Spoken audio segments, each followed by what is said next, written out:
और दो परिचय से, दो लाइनों से अपना परिचय मैं दूंगी कि पहली तो मेरी जननी माई, दूसरी गौ माता है, मेरी नजरा में सबसे बढ़ के मेरे पिता का नाता है।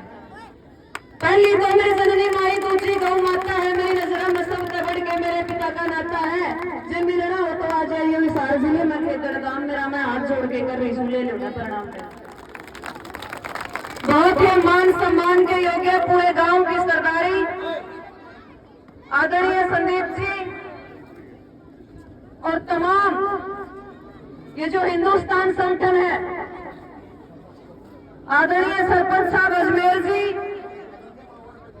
और जो संगठन की ये टीम है जिसने आज आप लोगों को एकत्रित किया है और हमारे उन देशभक्तों के विचारों से आप सबको ओतप्रोत करवाया है और जिसने ये बताया है कि चूल्हे चौके से उठ करके हमारी महिलाएं मैदान में जाकर के दौड़ भी लगा सकती है, कबड्डी भी खेल सकती है और वो पुरुषों को हरा भी सकती है। एक बार अपने लिए जोरदार तालियां बजाएं।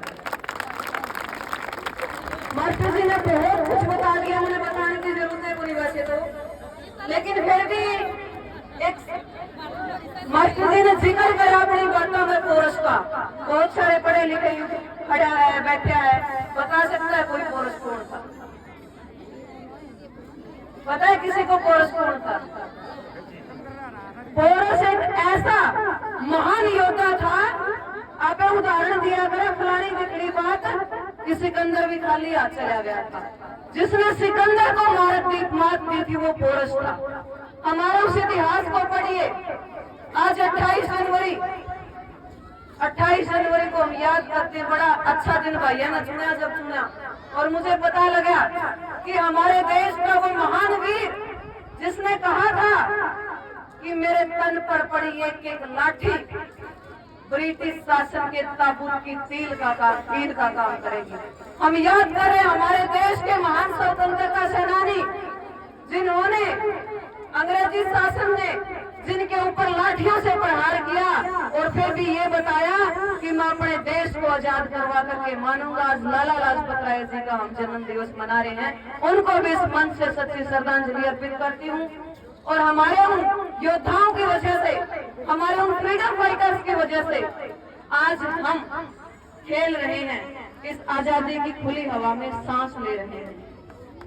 हमारी महिलाओं के लिए मैं कहूंगी कि जब ये ग्राउंड में जा रहा है कि मैं खेलूंगी, देख खेल मेरा माँ सब तैयार दे जाऊंगी, याद करेगी दुनिया मन्ना मैं तेरा नाम। ऐसी पीस को लेकर के जब ग्राउंड के अंदर हमारी महिलाएं चलती है तो वाकई में प्राउड फील होता है कि हमारे देश के अंदर भी, हमारे हरियाणा के अंदर भी ऐसी ऐसी महिलाएं हैं। मैं महिलाओं से आपको रूबरू करवाना चाहूंगी, मेरे साथ निधि आई है, आपके पड़ोसी गांव नांदल से है, बेबे एक बार खड़ी होकर दिखा दी। आप सोशल मीडिया के ऊपर सर्च करना, आप सोशल मीडिया के ऊपर जाकर के ये सर्च करना नरेंद्र पवार, पवार फैमिली, निधि पवार, आप इनके काम को देखेंगे, आप इनके टैलेंट को देखेंगे। और इस खरक जाकर में जब मैं आज आई तो मैंने गूगल पर सर्च किया कि यहाँ से नांदल गांव कितना पड़ता है, मात्र 11 किलोमीटर की दूरी पर है। आपके एरिया के अंदर जो प्रतिभाएं हैं उन प्रतिभाओं से भी मेरा आज ये मकसद था कि मैं आपको रूबरू करवाऊं।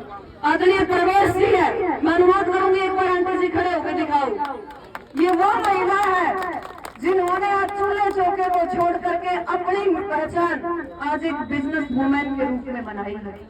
और मैं किसी भी मंच पर जाती हूँ तो मैं कहती हूँ कि मैं कमजोर नहीं, जोर वो तेरे एक शर्मता हारिस हूँ और बहुत से आई बोर नहीं आजाद लेकिन हारिस हूँ।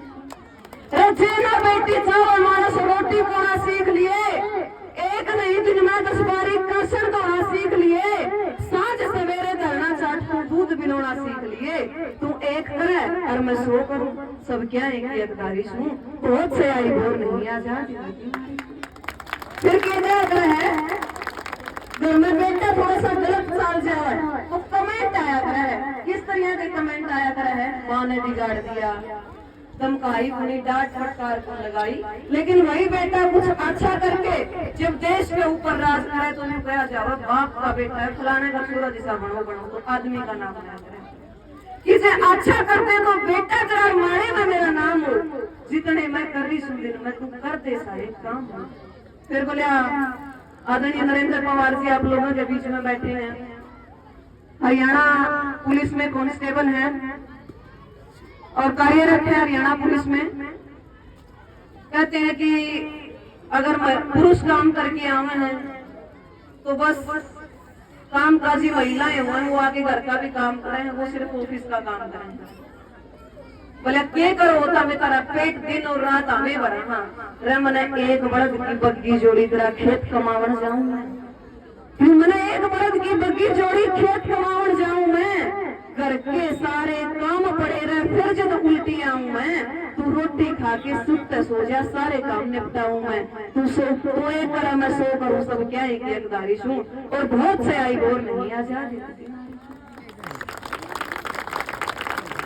और कहा जाता है हम जिस माहौल से निकले हैं।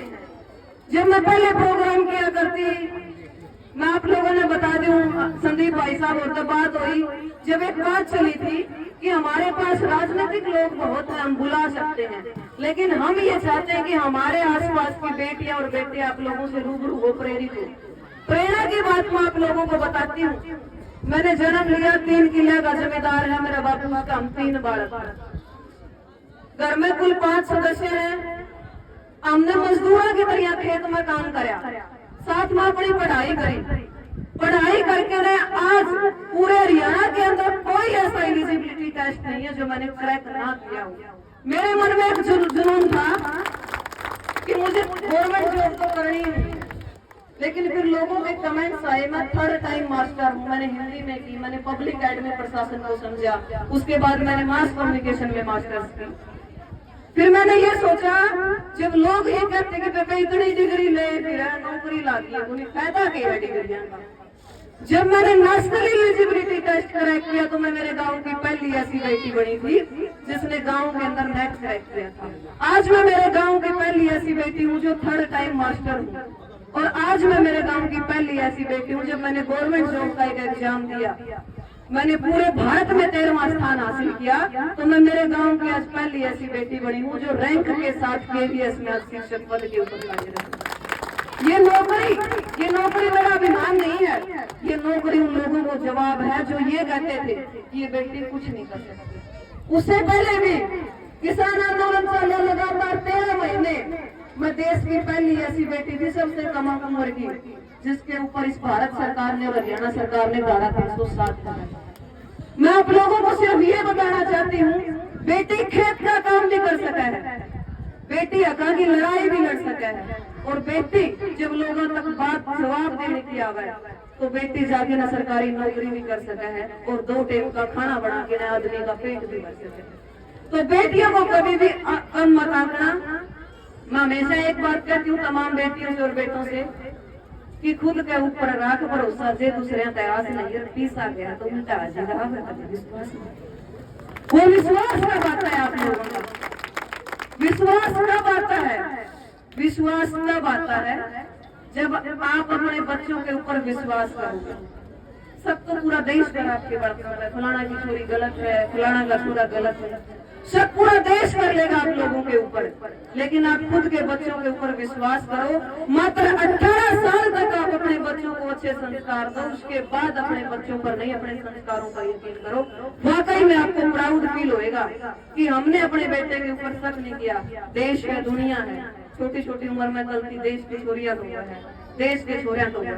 किसी के ऊपर आ जावे तो किसी की दब जावे है, जिसकी ऊपर आ जावे वह हवा बढ़ जावे, जिसकी दब जावे वह छोरी संस्कारी कहलावे। मेरा ऐसा मानना है। ऐसा देश के अंदर ऐसा कोई लड़का और लड़की नहीं है जिससे कोई न कोई छोटी मोटी गलती ना हुई हो।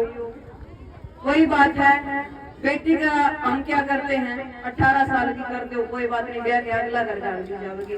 लेकिन मैं ये कहती हूँ मैं नीडर होकर चल लूँ, मुझे थोड़ी सी समझदारी हो, मैं पढ़ भी जाऊँ जे बेटे छोटी सी गलती पे क्यों छोड़ी पे, छोटी सी गलती पे क्यों छोड़ी पर उपकार हो, छोड़ा भी उस गलती का उतना ही अवतार हो।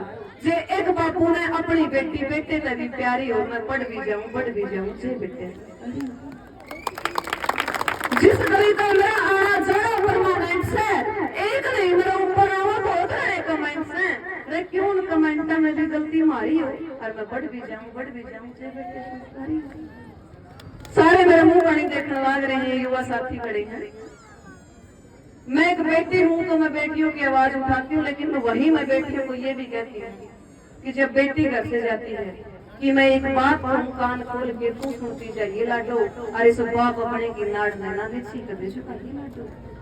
एक हफ्ते बाहर चल जावे तू मेरा काजा धड़के से भीतर ला बाहर ने आजा आंख मेरी जद फड़के से मेरे एक नहीं कैया कमान तू आश और विश्वास करे पे गलत कदम उठाइए मत ना मेरी एक एक सांस करे में और मन भर जाए जद बस कर दिए मन मन की बात बताइए लाडो और बाप अपने की नाड़ नैना देखी कभी चुकाई।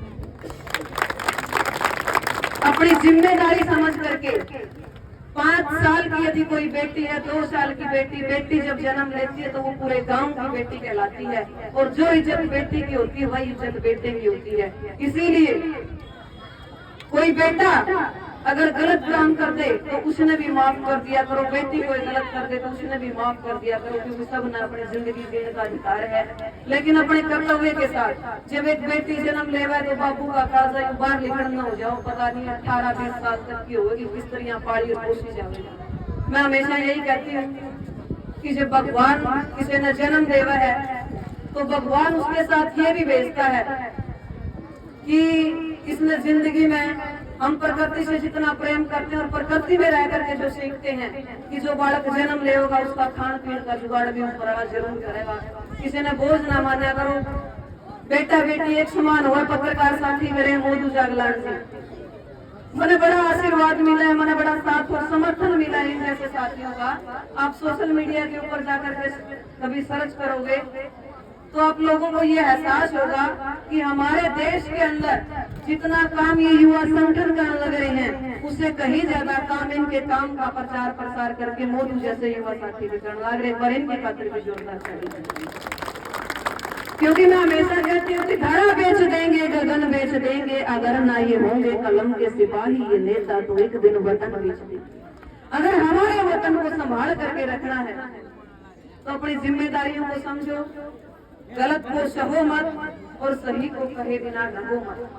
आज लोग आपका विरोध करेंगे लेकिन एक दिन ऐसा आएगा जिस दिन पूरी पंचायत में लोग बैठ के निकलेंगे फलाने का छोरा न बात ठीक कही थी और मान लेनी चाहिए। इसीलिए आपने जो ये मौका दिया किया मुझ पर उपकार, सलाम करूं, शुक्रिया करूं आप सबको नमस्कार। मैं अनुरोध करूंगी मेरी बेबे छोटी बेबे है निधि से कि वो भी आए और अपनी 2 बात रखें। महिलाओं के लिए छोटी छोटी बेटियां आपसे प्रेरित हो, एक बार राम राम करके बाजो।